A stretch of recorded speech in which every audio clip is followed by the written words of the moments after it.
We appreciate you all coming today and sharing some time with us for a very important awards ceremony. And to tell you a little bit more about ING and the awards themselves is our president, Mr. John Gloza. Thank you, Michael. Good afternoon, everybody. Why don't you give it up for yourselves for being here? All right. Great. I think I'll save the ING award comments for our host and chairperson of that event, but a couple quick items. I know we're on a tight schedule. We got a couple surprises for you, but I'd like to mention the upcoming ING conference, which will be in May in Greenville on May 20th. Sorry about that, Mary. And it's the 22nd annual ING Spring Conference in Greenville, May 20th to the 24th. You're probably sitting on it, or it's in the back. There's a 6-page brochure. Take one with you, and I hope to see you down at the conference.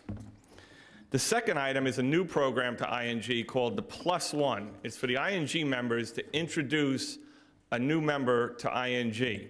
And that brochure and flyer is also in the back of the room, so on your way out, take one of those. And at this time, I'd like to introduce the Executive Committee for ING. The first individual I'm going to introduce is not with us today. She's busy working out on the West Coast, but her commitment to the ING Executive Committee is unwavering.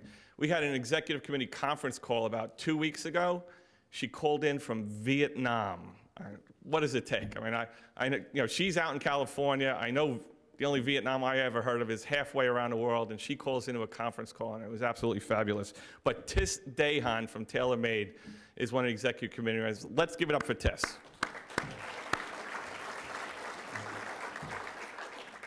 The second member of the Executive Committee is from Swan Lake Resort. I think he's here in the room. Andy Mears. Well, wasn't he? There he is.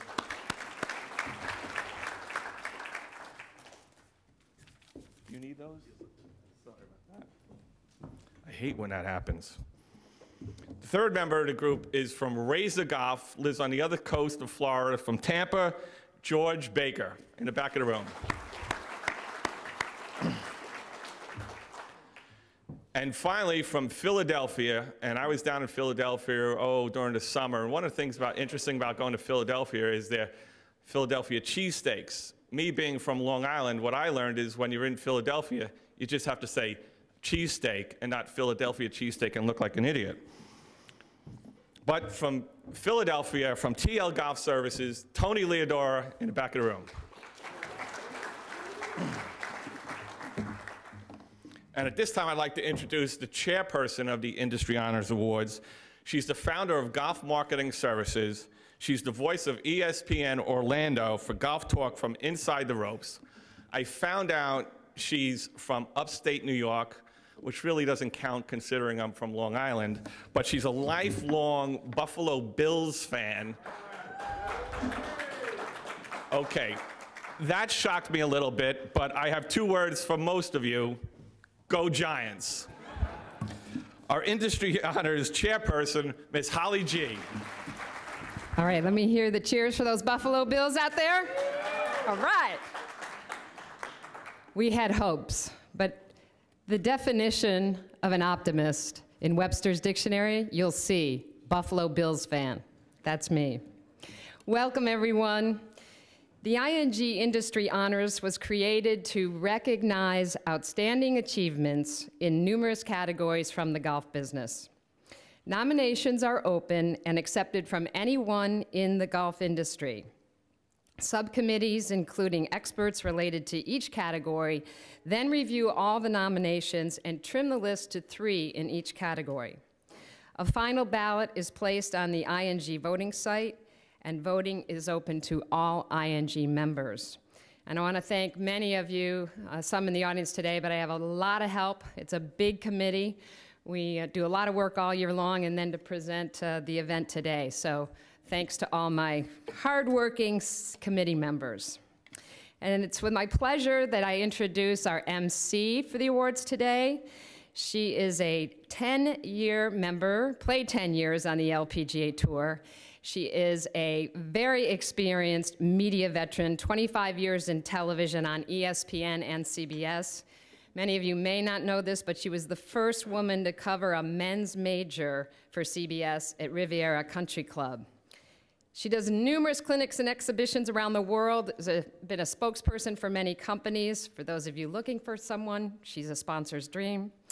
And in her retirement job, she became the assistant coach of the UCF women's golf team. Want to introduce my good friend and a good friend to ING, Mary Bryan.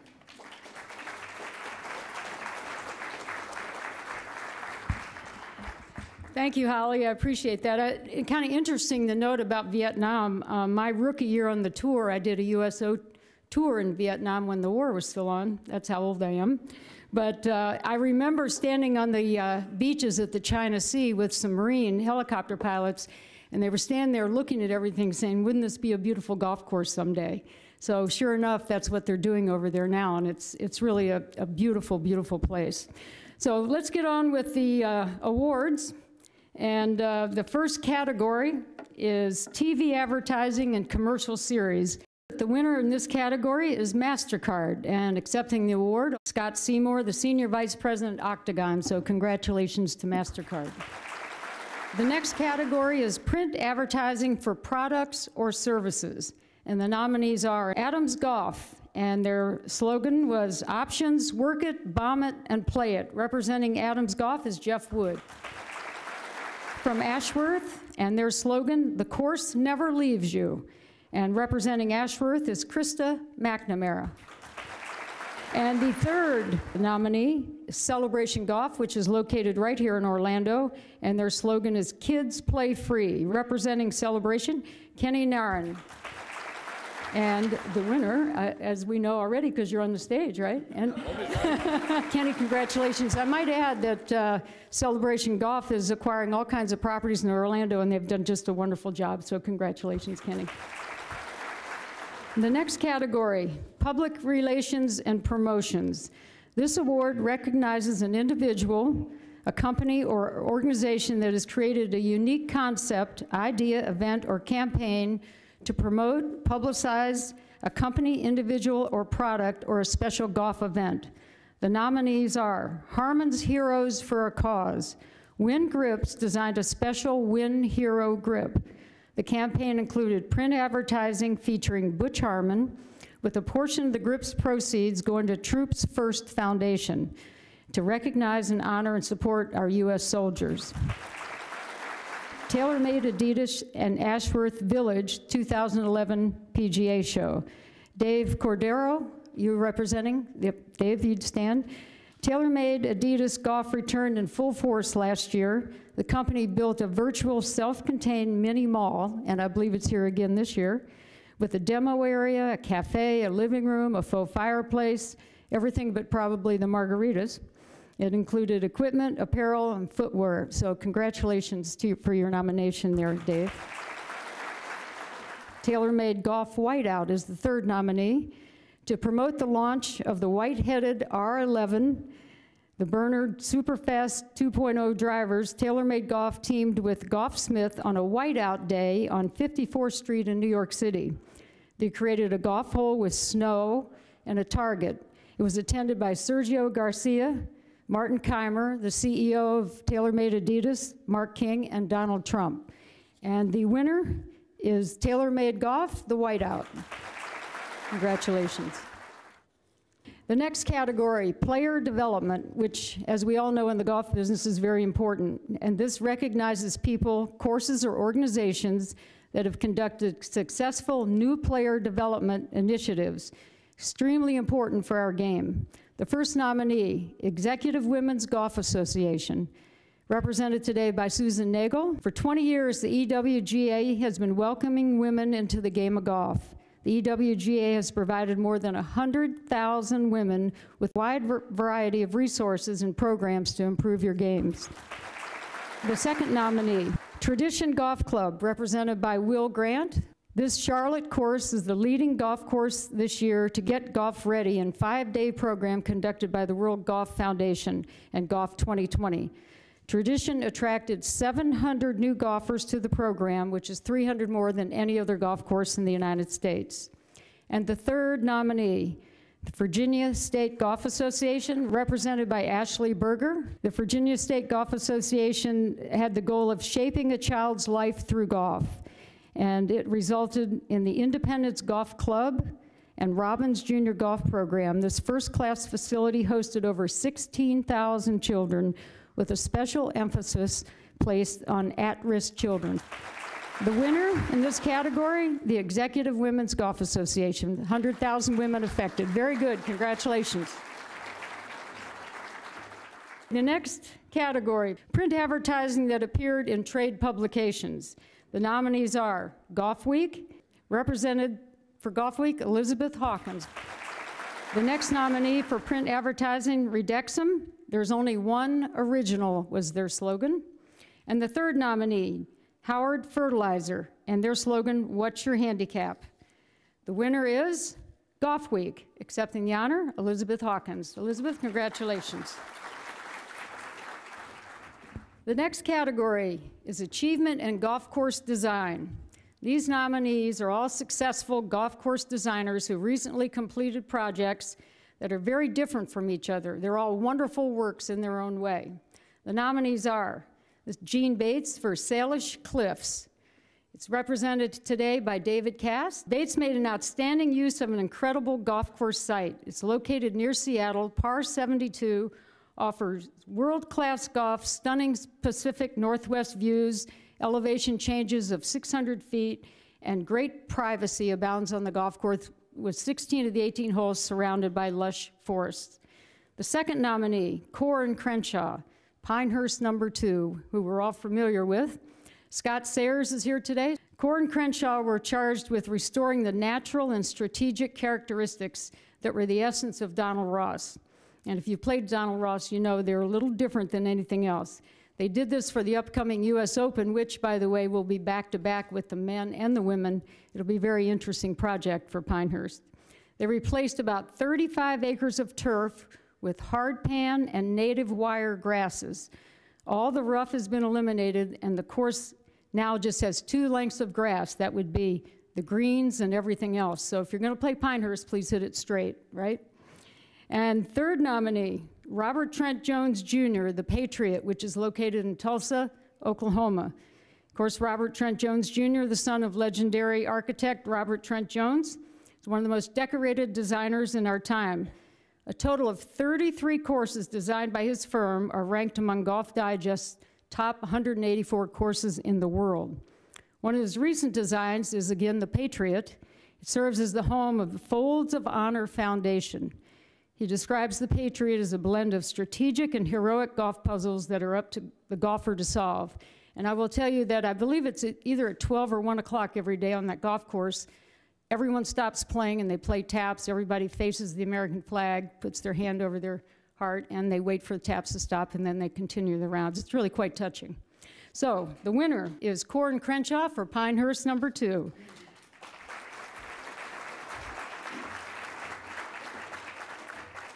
The next category, Tournament Service. The Tournament Service Award is in recognition of an individual or group that has made an outstanding contribution to a local or national event, either by raising funds for a great cause or creating and conducting a special event. 3 nominees are Children's Miracle Network Hospitals, represented by Eddie Dickmeyer. This PGA Tour event at Walt Disney World celebrated its 40th year this year in October. The Children's Miracle Network Hospitals is a nonprofit organization that raises funds for over 170 children's hospitals around the United States. The second nominee, the HP Byron Nelson, represented by John Drago. This is run by the Salesmanship Club of Dallas and is the leading fundraiser for charities on the PGA Tour for the past 10 years. With its HP Byron Nelson Championship, they have raised over $121 million for children and families served by the Salesmanship Club. And the third nominee, Michael J. Fox Foundation for Parkinson's Research. Michael J. Fox was diagnosed with Parkinson's at the age of 30. He now hosts 2 fundraising events annually, in addition to his foundation as a benefactor of the Champions Tour Outback Steakhouse Pro-Am event held in April over in Tampa. The foundation has donated $233 million to Parkinson's research in 11 years. The winner, right here in Orlando, Children's Miracle Network. The next category, TV advertising, the single best commercials. And the winner, FedEx, accepting is Ashley Lambert, Director of Corporate Sales. Congratulations, Ashley. Next category, print advertising, travel or real estate ads. The first nominee is Circling Raven Golf Club, which is in Worley, Idaho. The second, Pinehurst. They say you can feel the spirit, which I think is very true with Pinehurst when you walk the fairways there. And third, Wecopa Golf Course, which is outside of Scottsdale, Arizona. Escape, relax, enjoy, and repeat. And the winner is Pinehurst. And the next category, product ingenuity and emerging companies, which is always kind of fun to see what's in this one.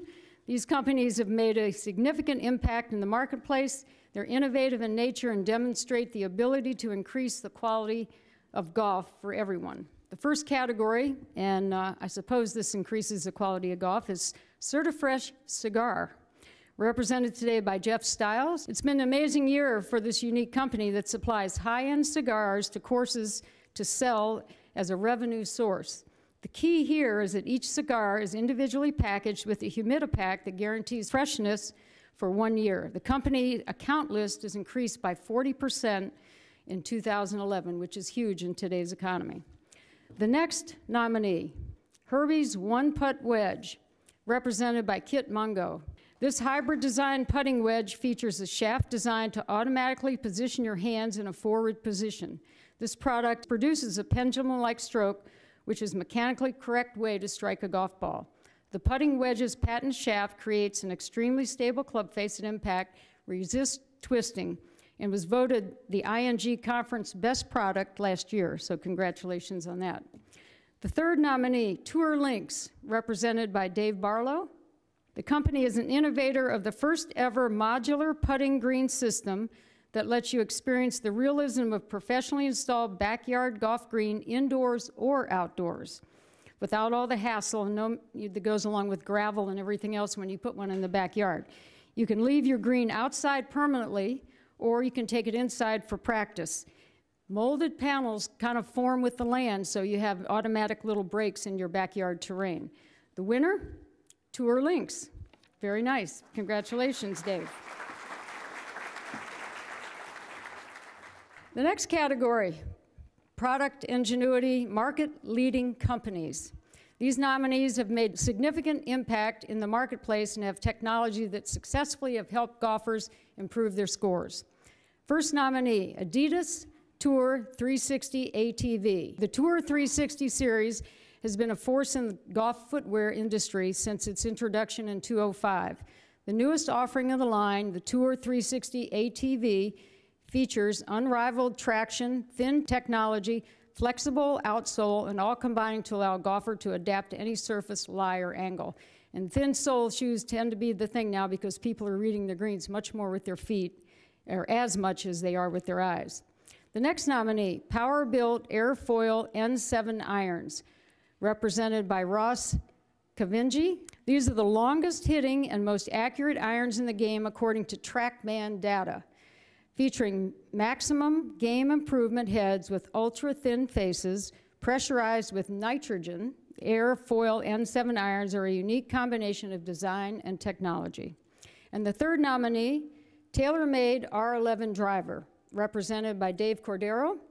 The white-headed metal woods change golf industry, capturing over 50% of the market share in drivers and has continued its success into fairway and hybrids.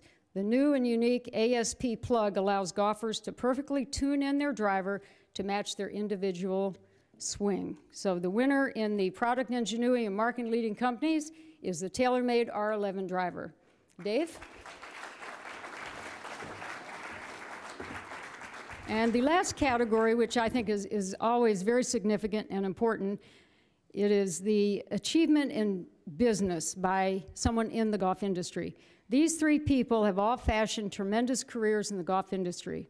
The first nominee, Jim Flood, Often referred to as the Thomas Edison of modern golf, Jim has developed more than 50 golf products in the past 35 years. His work with graphite shaft led to the founding of Aldala Shaft Company in 1972. He also teamed with Brad Adams to start Odyssey Golf Company and designed the putters that grew the company into the leading putting company in the industry. So congratulations, Jim. Second nominee, Jeff Harold, President, West Coast Trends, makers of the Club Glove, and I'm sure you're all familiar with the Club Glove. Jeff spent nearly a year designing the sturdy last bag, aptly named, promoted and guaranteed as the last bag you'll ever have to buy for travel. It is currently used by more than 90% of the PGA Tour and the LPGA Tour, and was named one of the top 10 innovations in golf in the last 20 years by Golf Digest. And last but not least, a great friend of mine, Annika Sorenstam. Annika has been as successful in business as she was on the tour, retiring in 2008 with well over 90 victories around the world. And I do want to add this little thing. When last year everybody talked about Luke Donald being the leading money winner on the European Tour and the PGA Tour. Well, Annika did it many years ago on the European Tour and the LPGA Tour for women, so she was really the first to do it. The Annika brand of business includes the Annika Academy, Annika Financial Group, Annika Course Design, and the Annika collection of apparel, signature high-end wines, an online retail shop. Named a global ambassador by the International Golf Federation, she aided in the successful bid for the 2016 Olympics. Congratulations, Annika. And the winner is Annika Sorenstam. Annika? Thank you very much, everybody. Thank you, Mary, for that. Where are you? There you are, for the introduction. This is certainly a special award, you know, just sitting here listening to all the people that are involved in the game in one way or another, just trying to do things to grow the game, to get more exposure of the game, and you know, we certainly share all that in common. You know, I stepped away from competitive golf 3 years ago in 2008, and I have been busy doing some other things. Mary mentioned some of them, but you know, on the business side, which I think relates to this award, the Annika Academy, which is only 20 minutes from here. This is a place where I share my passion for golf and fitness. Also working with the coaches that helped me to reach the top. We talked about the wine, got the nice little Chardonnay, a nice little Syrah, and you know, clothing line with Cutter & Buck. It's been in the works for about 6 years. Very proud of that collection. Also golf course design, which is something I think is a hot topic at the moment, something that we're working very hard on.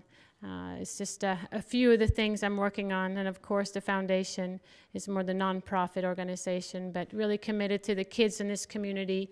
I want to make sure that the kids are healthy today, that they live an active and a nutritious life, that they make the right choices so that we can stop this obesity trend in this country. I don't know if you're all aware, but a third of kids today are obese or overweight. That means that's 25 million kids, and that's our next generation. To me, that's extremely alarming. We turn on the TV, and all they talk about healthcare costing this country $20 billion plus. I think we can do something about it, and what we do about that is we give different grants to schools in the community to get PE back into the programs. We want to inspire kids when they're not in school, when they're after-school programs, just to be active, and again, pay attention what you put in your system. I think we can do more preventive care than anything. So those are some of the initiatives I have. When I'm not working on those, I'd love to spend time with my family. I have 2 wonderful kids and I have a wonderful husband. I want to thank Mike for all your commitment.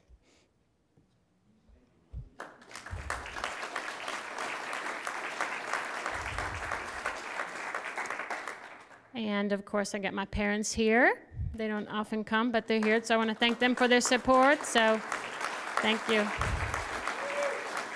So, thanks again. I'm going to put this up next to the U.S. Open trophy. I think that would be a perfect placement. And congrats to all the other, nominees for what you do. Keep up the good work, and of course to the winners. So, thank you very much, and enjoy the show.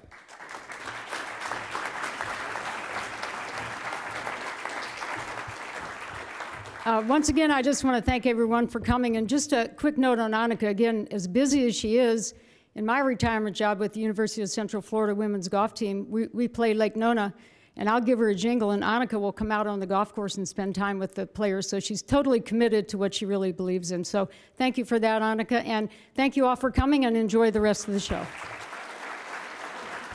Welcome, Paula. Thank you. Thank you so much for spending some time with us. We're here at the PGA Show. You have had a wonderful relationship with TaylorMade Adidas Golf.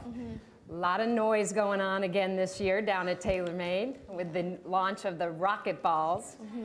Share about what your equipment is going to look like this year and what you feel about the rocket balls. No, I definitely, it's an incredible company to be a part of. This is my 8th year out on tour, and I was with them, from day one. So it's nice when you can have a relationship that's been a part of your whole career so far. So it's been exciting to work with them, and my bag will be looking very white this year. I will put in all the rocket balls, actually, the 3-wood. I will put in 2 hybrids, which are amazing. Right now for women's golf, it's, our par 3s are getting longer, so we need clubs that go in higher and softer, and, US Opens and British Opens, things like that, where they're so firm that you have to have something that can hold the greens. So the hybrids are amazing. And I'm actually going to have all 4 wedges TaylorMade. So it's going to be 14 clubs in my bag, which hasn't happened for a long time. It just shows how good the equipment is going. And I was out at the Kingdom last week and picked up about 4 or 5 miles per hour. So that's pretty exciting. Big news for me, which means a lot of the off season is starting to pay off. How about on the apparel side and footwear? I know you're somebody that likes clothing, you like fashion. Do you get a chance to put your input in, and what are we going to see on the apparel side? Well, I'm a female, so of course I love clothes, and shoes are very exciting. So this year I have a new design with my signature Paula shoe. It's so cute. I want to wear it everywhere. I just want to take the spikes out of the bottom and just walk around in them. But it'd be hard to replace my heels. I like that too. But the clothing, it's great. I think people kind of overlook, wearing shirts and wearing, bottoms and things like that. But that's part of the equipment. And when you travel as much as I do all over the world, you need something for every part of it. And the fact that you have climate cool, climate warm, you have your rain gear that's most important. Things that people take a little bit, not necessarily advantage of, but don't realize how much and how important they are. My first 2 weeks are in Singapore and Thailand, so I'm going to a very hot place, and the last thing you want to do is put a cotton shirt on. I don't even remember the last time I've ever worn a cotton shirt, but the colors, the designs, the cuts, the dresses, that fits every person, young, old, junior golfers, everybody. It's very flattering on all women's bodies, which is also something that you want to be able to wear after the golf course. Describe a little bit with us your 2011 season. It wasn't, ideal in my eyes. It wasn't something that I was, real proud of. I didn't win, so I really looked at my goals and I did achieve some things that I wanted to, but I look at wins, I look at how I played, and for me I showed a lot of consistency. I took in the top 5, top 10 several times, and moved up the rankings, which is important. But overall, I think it was just a big learning step for me this past year. You go into something, you're working so hard in the off season, you don't quite start off on the right foot. It's tough to get back out there. But I will say that our schedule looks very good this year, and we have a lot more events. I'm a person that likes to play a lot, so for me, last year was tough, just being able to figure out what do I do with 3 weeks off, in March and April. That's hard as a professional golfer. You're always trying to practice and get better, but when your next event's 5 weeks away, it's difficult, and that was a big learning hurdle for me that I had to overcome. But now we're back on to the right track, and hopefully I can get off to a good start in Asia. Well, you had a great finish at the title holders here in Orlando in November. You finished second. I think you were hoping for the big victory. I was. A little rough start that Sunday morning. Yeah.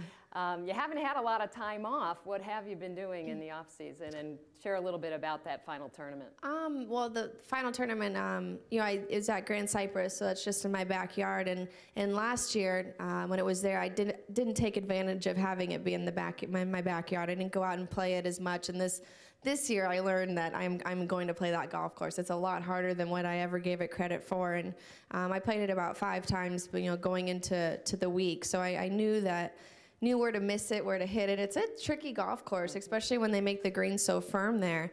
And I took advantage of it, took second, had a good look going into the last couple holes. But, that's the good thing. I started off on a shaky start, like you said, and, I overcame it and played great on the back 9. And, those are things that I look at as, positives. Who knows a couple years ago where that round could have gone. And, I saved it and overcame a couple things.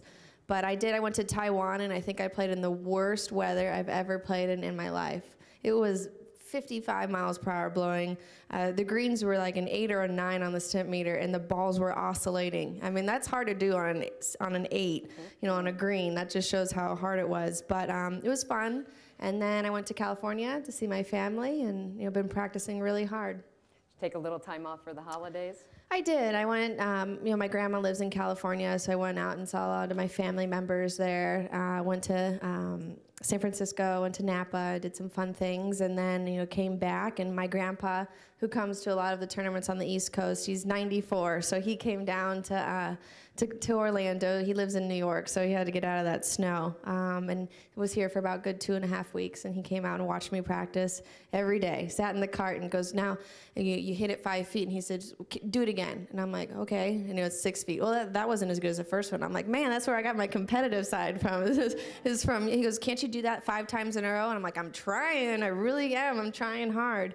But it's nice when you're around people who support you so much, and especially him being 94 years old. You have to take those moments very to heart, and you never know what's going to happen. But hopefully he'll come to some more events this year.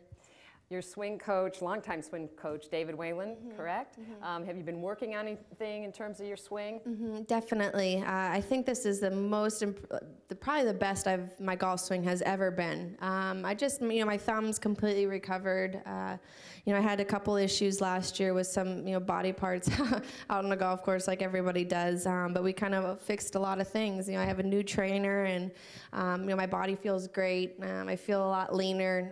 I think that it's going to be a big year for me. It's going to be different. My golf game is a little different. When you hit it further, your accuracy kind of tends to go a little bit this way. But that's the important thing is working on that and trying to work through some things. But my golf swing, I'm able to do things I've never been able to do before. So that's a big A+ to David. We've been together, almost 11 years, and it's to have somebody that's seen you go through so many different stages of your life, and here we are now. It's pretty impressive. You had the thumb surgery in 2010, correct? Yes. Did you have to do some changes after the thumb surgery? Yeah, a lot of changes. Grip, which I think is the hardest change that you can possibly have as a golfer. And when you change your grip, there's nothing harder than that. I don't think a lot of people realize it was not just a simple surgery. No, it wasn't. But that's life, and everybody goes through their ups and downs, and I persevered through it, and I think it's made me a better golfer. I've definitely realized a lot of things of it's a tough life, that's for sure. It's not an easy life that you live. It's I feel that I have the greatest job, if you can call it, in the world, but at the same time it is very demanding, and when you have expectations, and you have to sit down and with a cast on your arm and watch people play golf, it's difficult, and it just showed me how much I love the game, and it's given me just a different light on the game and on the life that I live. We have a Facebook question. Oh. A fan asks, how do you push through the pain of an injury? I have a pretty high tolerance of pain, but you do it. Like I said, things could be a lot worse out there, and you take it. At the same time, you have to listen to your body, and there was no way, if I was in too bad of pain, I wouldn't have been out there. Don't want to ruin your career by trying to be a Mr. Tough Guy out there, but it's something that you have to try as hard as you can.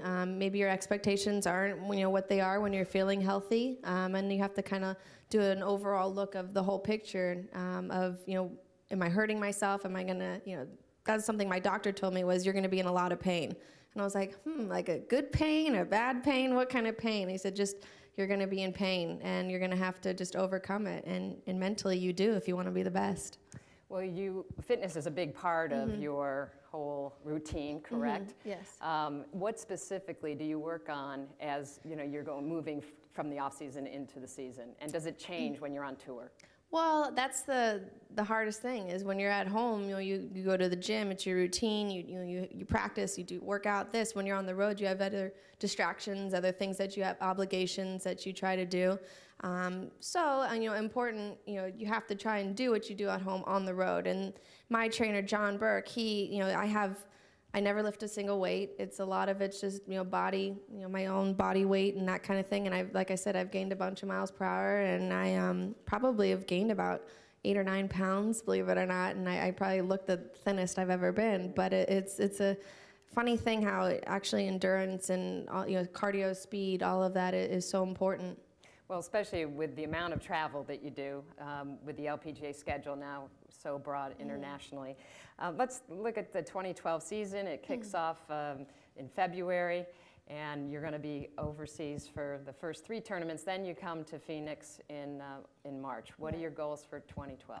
Oh, my goals, goodness. I have a lot. I mean, my number one goal is always to be number 1 American. I think that's a good goal for myself to try to achieve. If you're the number 1 American, that means you're right up, in the top 3 to be the best in the world. That's my ultimate goal, is to be the number 1 player in the world, but you have to take small steps and, try and get there. Yanni played so well last year, and, Annika raised the bar, Lorena raised the bar, and, now Yanni is raised, and that's something you can't let her get too far away. So, I have to try and keep up with her, make some more putts, that's for sure. I give myself plenty of opportunities to make birdies, and putting 4 good days of golf together. Sometimes when the round gets a little bit away from you, you can't tell yourself, oh, it's going to be a bad day. Something that you try to overcome, and try and put 4 good days and be in the winner's circle. When you came out like a house of fire in your rookie season, becoming, I think, the youngest tour to make $1 million player on tour to make $1 million. Now, Annika was still playing. Then, of course, Lorena, Yanni, now Lexi. What's it like playing with the level of competition now that's coming out? It's great. It just shows that women's golf is growing. Lexi's a very good player.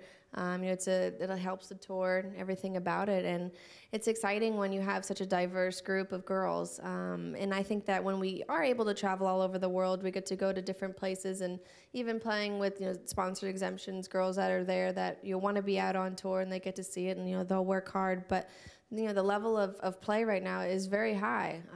It's getting longer. There's lots of things that are changing for us, and you just have to keep on going with it. Of course, you won the U.S. Open at Oakmont in 2010. What's the difference? You have that breakthrough and you win the major.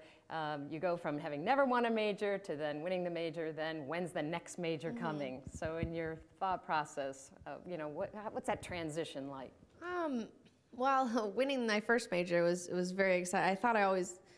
I know how bad I wanted that first major, and now I think I want my second one even more than I wanted the first one, which I thought was virtually impossible. But that's why you play the game. You want to play against the best players in the world, and you want to go out and play these hard golf courses and do well and push yourself, to the limit. And U.S. Opens, British Opens, all of those, they push you and they make you better. And when you're playing with girls that are right there with you, that's what makes the top players in the world. And when you compete against that there's nothing better. How about, when you come away winning a major, just balancing, your life, your commitments, and playing a rigorous schedule. Did you find that was part of the process? No, I'm still the same person. I'm the same golfer. I just now have U.S. Open trophy in my house, Some good hardware. That's the only difference. And I want more. Like I said, I'm not satisfied with just one in my house. And it's actually the only trophy that I have in my house is the U.S. Open one. So it has a special little place on my desk. It was on the kitchen table, but now we had to move it. So because 2010 was 2 years ago. So now we have to move on and hopefully get some more. But it's hard when you're constantly, I was reminded, you haven't won a major, you haven't won a major, you haven't won a major. And I feel that I am very mentally tough, but over time it does wear on you. And I like I said, I want that second one. So I'm starting hearing more and more, when you're going to win, when you're going to win, and it motivates you. You know, it makes you want to get those hardware. Well, I'm from Rochester, New York, and the Wegmans tournament stepped up and took over the LPGA championship. So I would love to see that be your next big I would one. like that too. That's a great golf course for us. Let's talk a little bit about Solheim Cup, a place that you've had tremendous success, an incredible competition this year in Ireland. Some of the best women's golf I think I've ever watched. And you know, what you see in 2013, Meg Mallon just being announced as the new captain. Share with us. Yeah, Meg being captain, that's going to be great. She's a true American ambassador. She's done a lot for women's golf, and now to play under her is going to be very exciting. I can tell you, on Monday, we wanted to tee it up again and go play Solheim Cup all over again. Yes. It was tough. I mean, 30 minutes and left with a couple matches, we thought we had it, and then all of a sudden, we lost. And it happens. There's a winner and there's a loser, and that's something that you have to remember. That was my fourth time for Solheim, and it was the first one that I've been on a losing team, and it was difficult. It was very hard, but it just shows that the Europeans and their golf is getting better, and they're becoming more of a team, and we want that cup back, and we've never lost on U.S. soil, so this will be a big year for us, and you can't take away for what they did. They played great. They just we played well. They just played better. What do you think it's going to take to bring the cup back? Oh, goodness. I don't know. We're just, we're going to have to play well. Match play is a funny game. Anything can happen in match play. You can go against somebody that's playing great, and you can go against somebody that they're playing bad, you're playing bad, and it's just who's going to play better at that moment. And a lot of it does have to do with the captain, and Rosie was great. Meg will be great. I've been very fortunate with all my captains that I've played under. Nancy Lopez, Beth Daniel. My goodness, I'm pretty lucky when it comes to that. So hopefully we can get out there and get our team together and get it strong.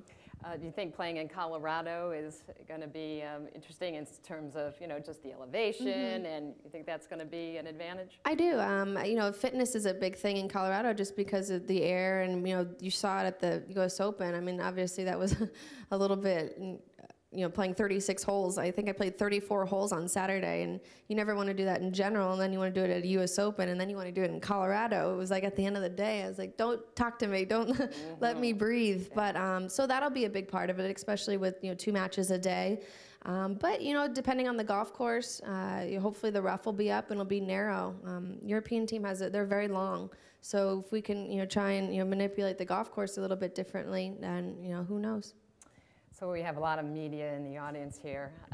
What's the question that they most ask Paula Creamer that you would like to not have them keep asking you? Oh, gosh, I don't know.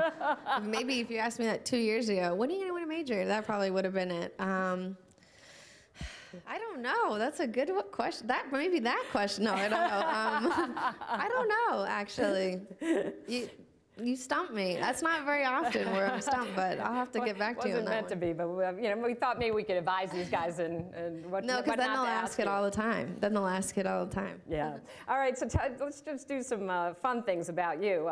Do you have any superstitions or any quirky habits you have before going to play a tournament? Well, everybody thinks pink is a superstition, and it's not. It's my favorite color. I like the color, and I wear it on Sunday because it's one of the most important days of the golf tournament, and I like to wear it on that day. But let's see, I do have a couple superstitions. I always bounce my driver twice in my bag before I hit it. Only a driver. I don't know why. It just happened with my caddy. I was at Q school and I missed like 2 fairways. And he was like, "Come on, Paula," and he bounced it twice in the bag, and then I don't think I ever missed a fairway. So now we do that, and we've been together also 7 years. This is our 8th year together, so we've been bouncing the driver for a long time. I always do 3 putts within 2 feet right before I go to the first tee, and let's see, I always use a Sharpie to mark the scorecard, a colored Sharpie. These are just weird things, but they're little things that you do, and they're part of the routine now. Exactly. How did you get the name Pink Panther? Pink Panther. I was 16 years old, and I always wore pink, like I said, and one of my friends I walked out in the driving range, and I think I had everything pink on, and he goes, "What are you trying to be the Pink Panther these days and all this?" And I said, "No, and I don't know, isn't that a movie?" You know, that kind of, so then it just stuck, and he got me a Pink Panther head cover, and then it stuck, and now it's, you know, everywhere on my golf ball. My head covers are Pink Panthers, so it's a good nickname. I mean, there could be a lot worse things that you could be called, so I'll take it. Some of my favorites. Let's see. How about your favorite snack? I love chips. I'm a salt person, chips. So yeah, I'd say chips. No wonder your trainer is all over you. And I know you're a dog lover. Yes. And you've got a dog named Tank. No. Right? Don't you have a puppy? Tank I had to find a new home for. He was a rescue dog, and I had to find him you try and do a good thing, and you find a rescue dog, and it didn't work out. But now he's on a farm. But no, I have a puppy. His name is Studley. So yes, Stud. Yeah, Studley, because he's 12 pounds, little white fluffy dog. So we got to give him a little manly name, you know, like Studley. And here he comes walking around the corner. He's cute. He's a cute boy.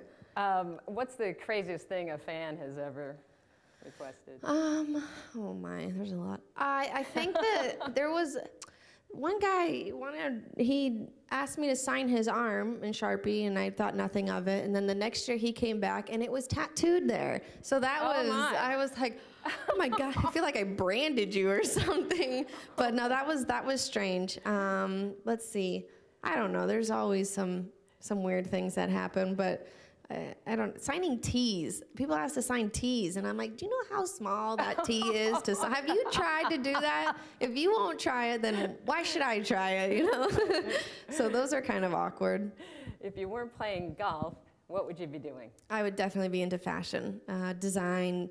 I would have gone to school and have done that. I love it. I love the way that you can express yourself through clothes and colors and patterns and everything. I think it's a neat thing. We have to wear it every day, so why not be a part of designing it and trying to make other people look good as well.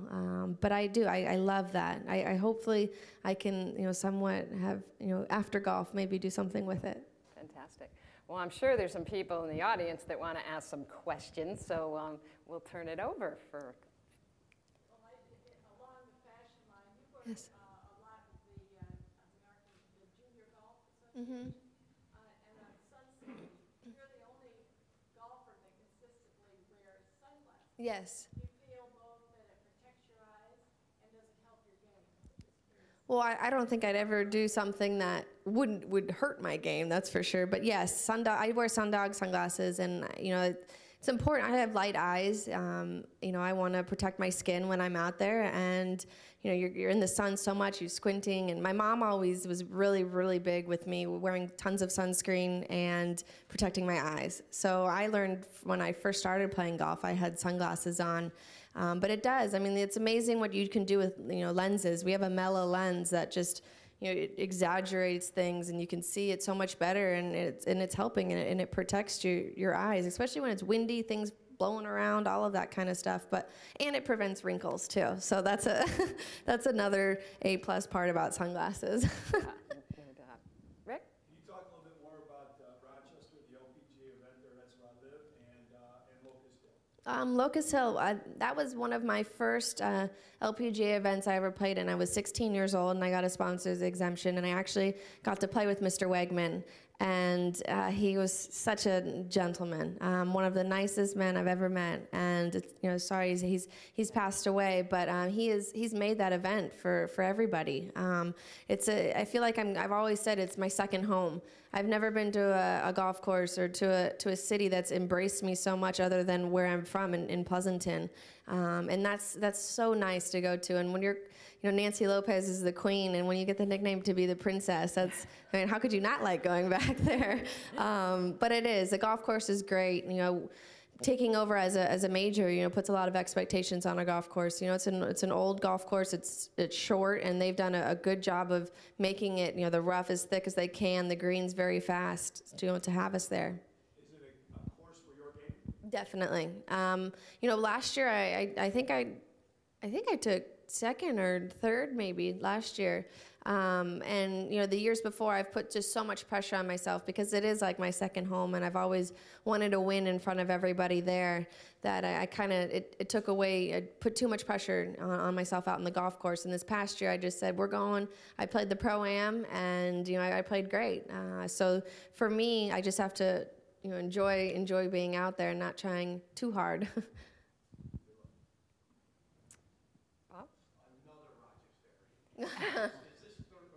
Is this, are we at the Wegmans? I had a question for you, Paula. You came out right out of high school. Mm-hmm. We all remember seeing you, you know, getting your graduation and then Yeah. going on to the tour right away. And now we have Lexi Thompson doing it before she graduated. Has she come to you to ask advice? And if she does, what advice would you give her about getting out on the tour? Because life is so much different. It is. You know, it's not for everybody. That's for sure. You have to be very mature. You have to be able to handle yourself well. And I think Lexi has a good group of people around her. You know, most important thing is you love the game and you want to play it, you know, for a long time. And you know, she's been given the same opportunities that I was given. And so I completely understand, you know, what she's doing and what she's trying to do out here. And when you play as well as she does, then you know that you deserve to be out there.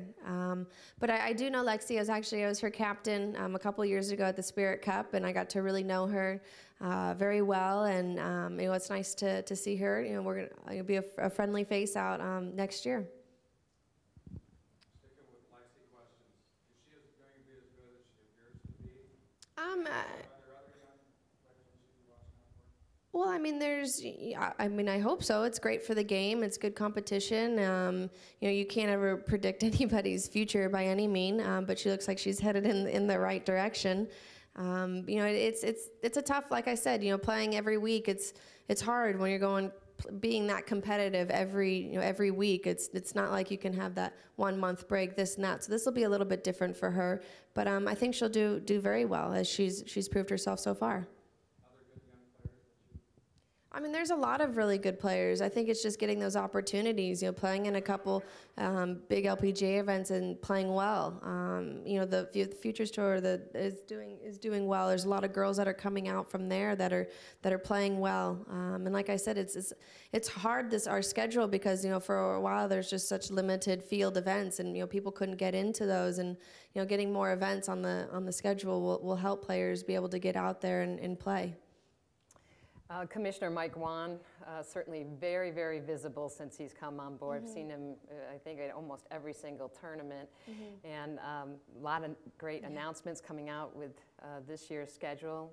Your thoughts? And, you know, it's exciting. No, it is. It's very exciting. You know, Kings Mill, I think, is a great track. It's a great place for us to go to. You know, we have the new event in Canada, Waterloo. You know, going back to Hawaii, which is nice. We've had some good memories from Hawaii, so that'll be good.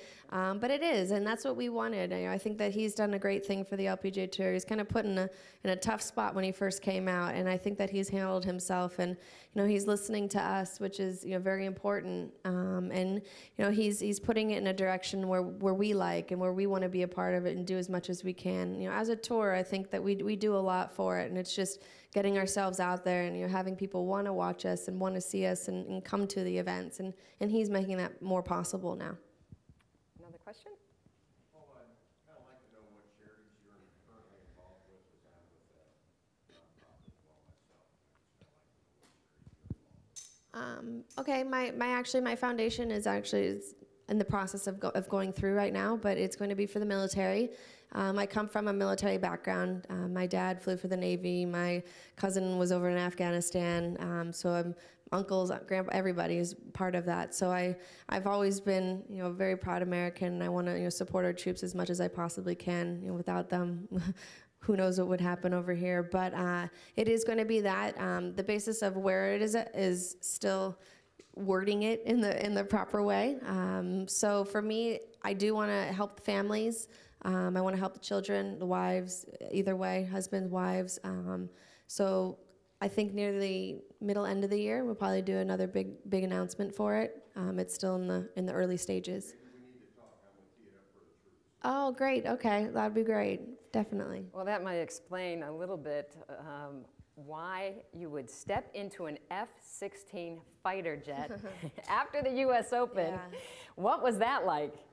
I remember going through the flight classes thinking, and my parents were sitting there, and my manager, Jay, he was sitting there, and I'm thinking, why am I doing this again? Why do I need to learn how to jump out of a perfectly good airplane? You know, why do I have to have this strapped onto me, But I had the opportunity. I flew with the Thunderbirds, and it was probably the most exciting time I've ever had in my life. The hardest part was when we got into the jet, and we had to sit there because it was at Pennsylvania actually, and they had to close down the airport, and it was the longest wait of my life when we were when we were sitting in there. I was like, okay, we've been waiting here, and all these little buttons everywhere, and I got my face mask on, and you know my G suit, and all these things, can't move, and